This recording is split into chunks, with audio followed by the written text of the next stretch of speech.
आइए स्टूडेंट्स, आज आप लोगों का सेकंड चैप्टर है सप्लीमेंट्री का the judgement seat of Vikramaditya. आइए पढ़ते हैं। We are all familiar with the name of Vikramaditya. His reign has been a landmark in the history of our country. The Vikram Samvat owes its origin to him. Although his name is so famous, it is strange that we hardly know anything definite about his life. There is one thing certain about him, however, he loved justice and learning. He gave perfect justice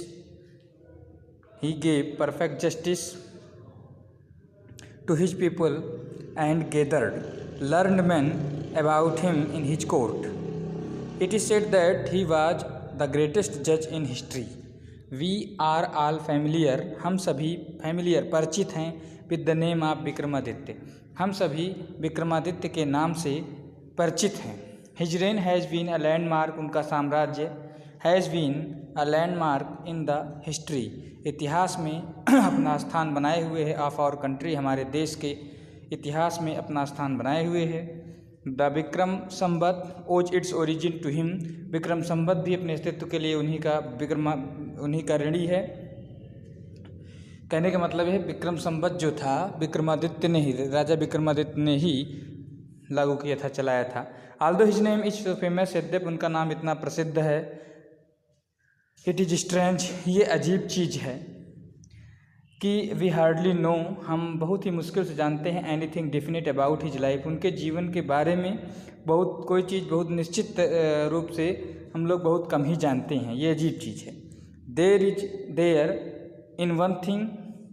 is one thing certain about him, एक चीज़ उनके बारे में बिल्कुल निश्चित है।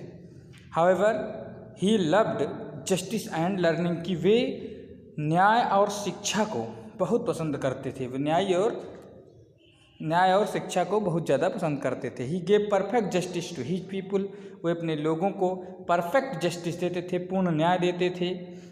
To his people, अपनी जनता को। And gathered learned man about him in his court, और वे हमेशा शिक्षित लोगों से अपने दरबार में घिरे रहते थे। इट इज़ सेड दैट, ऐसा कहा जाता है कि ही वॉज द ग्रेटेस्ट जज इन हिस्ट्री, कि वे इतिहास में सबसे महान न्यायी थे। Vikramaditya was never deceived nor did he ever punish the wrong man, Vikramaditya को कभी धोखा नहीं हुआ। Nor did he ever punish the wrong man, और ना ही उन्होंने कभी किसी गलत आदमी को सजा दी। The guilty trembled when they came before him, दोषी ट्रेम्बल्ड, कांपते थे। When they came before him, जब वो इसके सामने आते थे। फॉर, क्योंकि दे न्यू, वे जानते थे कि his eyes would look straight into their guilt, उसकी आंखें वुड लुक स्ट्रेट, सीधे देखती थी, इनटू देयर गल्ट, उनके दोषों को, क्योंकि वे जानते थे कि राजा विक्रमादित्य की आंखें सीधे दोषियों के दोष को देखती हैं। And those who came to him, और वे जो उनके पास आते थे विद डिफिकल्ट प्रॉब्लम, कठिन समस्या के साथ, वेर ऑलवेज सेटिस्फाइड, हमेशा संतुष्ट हो जाया करते थे। By the way he solve दम, उस तरीके से जिस तरीके से सॉल्व कर देते थे, समाधान कर देते थे। एंड सो, और इसलिए इन इंडिया, भारत में, आफ्टर हिम, उनके बाद, व्हेन एवर एनी जज प्रोनाउंस्ड हिज जजमेंट, कोई भी न्यायाधीश जब अपने न्याय की घोषणा करता था, न्याय सुनाता था, विद ग्रेट स्किल, बहुत ही महान योग्यता से, it was said of him, उसके बारे में ऐसा कहा जाता था, he must have sat on the judgement seat of Vikramaditya, की वह निश्चित रूप से विक्रमादित्य की न्याय की कुर्सी पर बैठा है। तो ये सेकंड स्टैंजा रहा।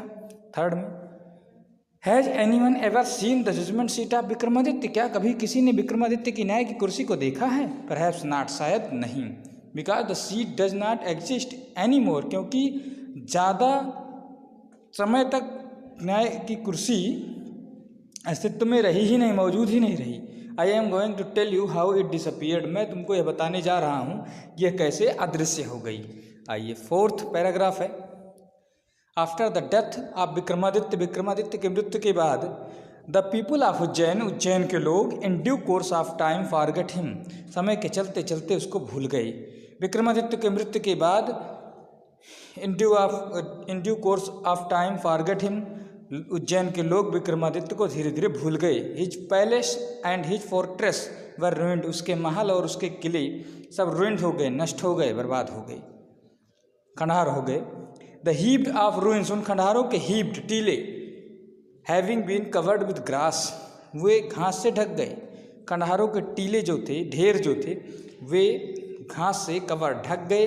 डस्ट एंड ट्रीज, मिट्टी से, एंड ट्रीज और पेड़ों से ढक गए, पेड़ पौधे उगाए। Were turned into a pasture for feeding the cattle, और वो फीडिंग द कैटल, पशुओं के चरने का स्थान, चारागाह बन गया।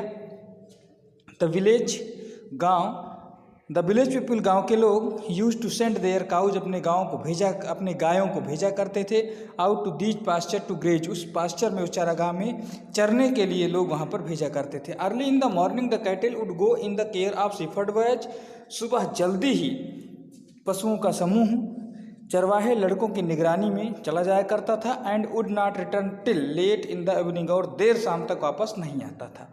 When it was time to return, जब यह वापस जाने का समय होता था, a shepherd boy would call out, एक चरवाहा लड़का, would call out from the edge of the pasture, उस पास्चर, उस चारागाह के किनारे से खड़े होकर, एक छोर से खड़े होकर के बुलाया करता था।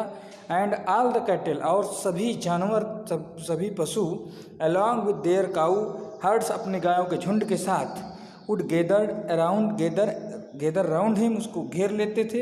And together they would turn homeward, और साथ ही साथ वे सभी घर को जाया करते थे। तो ये आपका 4 पैराग्राफ कंप्लीट हुआ, आगे कल पढ़ेंगे। ओवर।